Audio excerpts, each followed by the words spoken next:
문재인 대통령 같은 경우에는 소통을 이제 이벤트성으로 생각했던 경향이 있는 것 같아요. 소통이라는 거는 형식적으로 하느냐 이전에 내 말을 들어주느냐의 문제거든요. 지금 어느 정도 통치의 의지를 가지고 있는가 훨씬 더 근본적인 문제의식이 있습니다. 그럼... 정치와 거리두기를 하고 있다 지금. 대통령은 대한민국의 1호 정치인입니다. 근데 대통령을 그러면 정치에 안 끌어들이면 대통령은 뭘 하시는 분입니까? 추미애, 윤석열 둘 중에 뭐 누가 그만두건 누가 주권을 떠나서 검찰개혁에 동력이 남아있을까 굉장히 의심스러워요. 왠지 참모들이 이리저리 끌고 다니는 모습이거든요. 동력 자체가 상실된 것이 아니냐.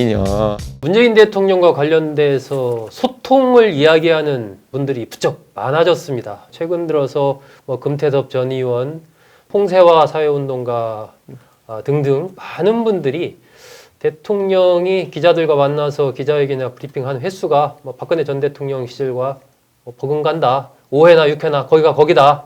그러면서 홍세화 사회운동가 같은 경우는 이 대통령이 아니라 임금님 아니냐 이런 표현까지 할 정도로 상당히 소통에 대해서 많은 분들이 문제를 지적을 하고 있습니다.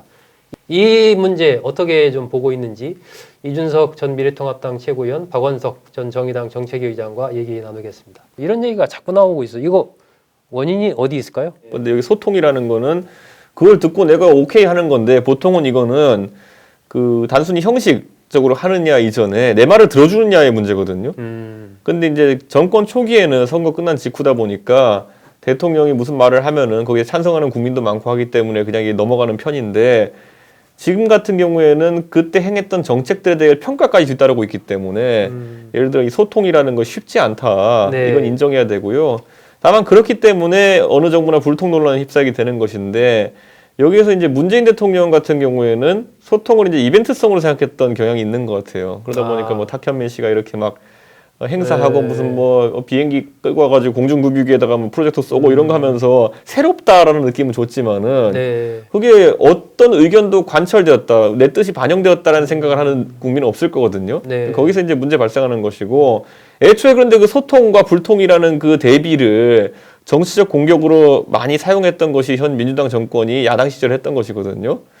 자기들이 놓은 트랩에 자기들이 걸리고 있는 겁니다, 지금. 그러니까 이게 이제 본질이 소통의 문제일까에 대해서 저는 좀 생각을 해보게 되는데, 기자들을 얼마나 자주 만나느냐, 정치인들이나 혹은 뭐 장관들이나 얼마나 자주 만나느냐 이런 차원의 문제가 아니고, 그러니까 대통령은 국정 운영의 책임자고 통치자잖아요. 과연 문 대통령이 지금 어느 정도 통치의 의지를 가지고 있는가에 대해서 저는 훨씬 더 근본적인 문제의식이 있습니다. 대통령이 임명한 두 임명직 공직자가 저러고 있는데 거의 1년이 돼가는데 거기에 대해서 아무 말씀이 없어요. 그리고 한편으로 들려오는 얘기는 절차대로 하면 된다.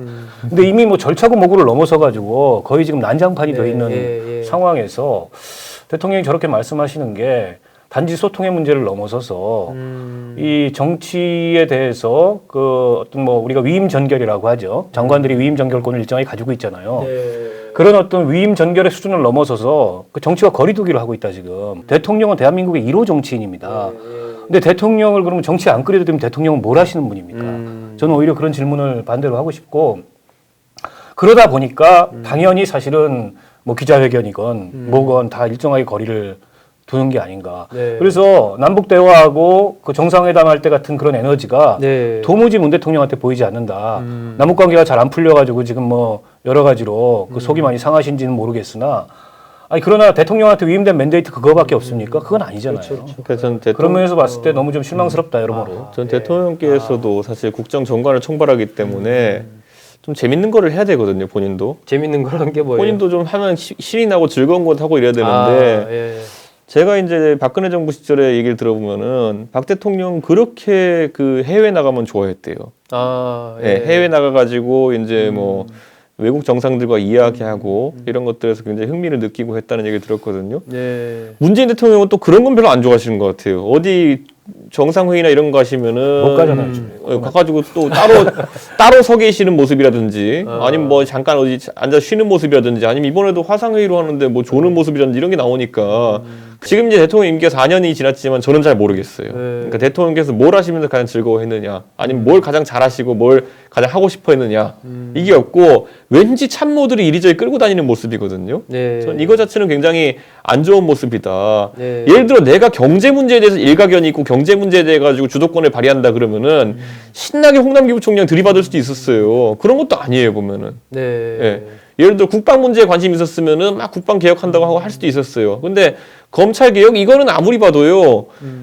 그 내 친구이자 동지였던 노무현의 한을 풀겠다 이 정도 한 풀이 정도 이상으로 안 느껴지는 지금 상황이거든요. 그러니까 저는 이게 참 비극이다 어떻게 보면은 지금 비극이다. 대통령께서 정력적으로 뭔가 일을 추진 아까 약간 비슷한 의견이 하는데 네. 동력 자체가 상실된 것이 아니냐 뭐 그런 약간 느낌이 들어서 안타깝습니다. 뭐 지금 일각에서 이제 강조하고 있는 대로 대통령보다는 그 참모들이라든지 그 다른 그룹에서 중심이 돼서 나라를 끌고 가고 대통령 거기에 얹혀가는 거 아니냐 뭐 이렇게 볼 수도 있는 그런 측면인가요? 우리가 네. 이제 총리를 끝마쳐 볼 때 네, 네. 의전 총리 이런 얘기 많이 하잖아요. 아하, 예, 예. 과거에 대한민국 총리들은 그런 사람들이 많았어요. 의전 총리, 대독 거의 총리. 대부분이었죠. 예. 네.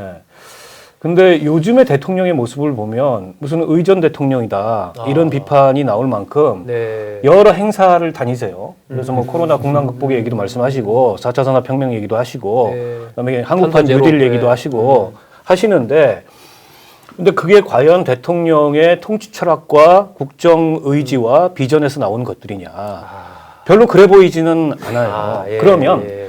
대통령이 뚜렷한 통치 철학과 국정 의지를 가지고 이 과거에 대통령 선거 나왔을 때 공약했던 거나 네. 혹은 뭐 임기 초반에 얘기했던 것들 보면 검찰 개혁이 그런 거잖아요. 근데 지금 검찰 개혁에 대해서는 대통령께서는 이 어떤 생각을 어디까지 왔고 앞으로 해야 될 게 뭐가 있는지에 대해서 어떤 생각을 가지고 계신지 이런 거 가지고 국민들한테 속 시원히 한번 얘기를 해줬으면 좋겠어요. 저는 뭐 추미애, 윤석열 둘 중에 뭐 누가 그만두건 누가 주권을 떠나서 과연 이 국면이 끝나고 나서 검찰 개혁의 동력이 남아 있을까 굉장히 의심스러워요. 예, 굉장히 걱정되거든요. 예, 예. 그럼 대통령이 어쨌든 다른 건 몰라도 그 본인이 가장 의지를 가졌던 국정개혁 과제인 이 검찰개혁을 권력기관 개혁을 살리려면 국회에서 법 통과되는 건 못지않게 네. 이 검찰개혁이 정말 국민들 의식 속에 또 국민들 평가 속에 확고하게 뿌리내릴 수 있도록 이 어지러움을 정리를 해야 되잖아요. 네. 근데 여기에 대해서 아무 말씀이 없다는 거는 본인이 가장 그렇게 강조했던 이 검찰개혁 비롯한 권력기관 개혁에 대해서도 지금쯤 뭐랄까 뭐 좀 의지를 잃으신 게 아닌가 아니면 의지를 추미애 장관한테 위임했나요? 그런 것조차 저는 좀 의문이에요. 저는 그러니까 아까 말했지만 그 대통령별로 뭔가 본인이 통치 철학을 세우고 스타일을 세우려면은 내가 이건 잘한다는 자신감이 있어야 되는 것이고 네. 즐기는 게 있어야 되는데 예를 들어 MB는 제가 얘기 들어보면은 비서관들 불러다가 그렇게 속된 말로 이제 회사에서 하는 것처럼 이제 깨는 걸 되게 좋아했다 그래요. 그래가지고 뭐 말하면은 야 이게 말이 되냐 이렇게 하고 깨면 다시 가서 해요. 이런 거 하는 걸 되게 즐겼다 그래요. 그게 즐길 만한 사안인지 모르겠지만은 그러니까 본인의 어쨌든 운영 스타일, 국가 운영 스타일을 정립했어야 되는데 문재인 대통령께서는 확실하게 지금 임기 4년 차가 됐지만은 뭘 하는 건지 정확히 알 수가 없다. 이런 상황에 놓여 있는 건 확실해 보입니다. 이게 이제 호랑이 없는 굴에 여우가 설치는 거예요. 그래서 저는 대통령 좀 위험한 상황이다라고 보는 네. 거네요. 미국 대통령제는 의회 중심제 대통령제입니다. 거기는 대통령이 국회에서 법안 하나 통과시키기도 어려워요. 이번에 만약 바이든이 상원 이르면 진짜 어려울 거예요. 임기 내내. 그게 의회 중심제 대통령제고 네. 우리나라는 정말 대통령 중심제 대통령제입니다. 강력한 대통령님. 근데 이런 대통령제에서 역대 대통령들도 한번 생각을 해보자고요. 탄핵당한 박근혜 대통령 시절을 빼고 그러면 대통령들 앞에서 대통령이 임명한 검찰총장하고 법무부 장관하고 혹은 다른 부처의 뭐 장관과 외청장이라고 하더라도 저렇게 그 아나무 인격으로 피 터지게 싸우는 거를 지켜만 보고 있다는 게 이해가 됩니까 이게? 요즘에도 어쨌든 대통령과 관련해서 누구를 만났는지 누구와 어떤 얘기를 하는지 사람은 만나고 있는지 궁금하다 이런 얘기들이 나온다는 것은 그렇게 좋은 얘기는 아닌 것 같습니다. 그런 부분들이 아까 박원석 의원과 이준석 최고가 이야기한 대통령의 어떤 권력 의지와 관련된 부분인지는 아직 알 수 없으나 그런 얘기들이 벌써 진단이 나온다는 것은 여권으로서는 상당히 좀 빨간불이 켜진 것 아닌가 이렇게 볼 수 있을 것 같습니다.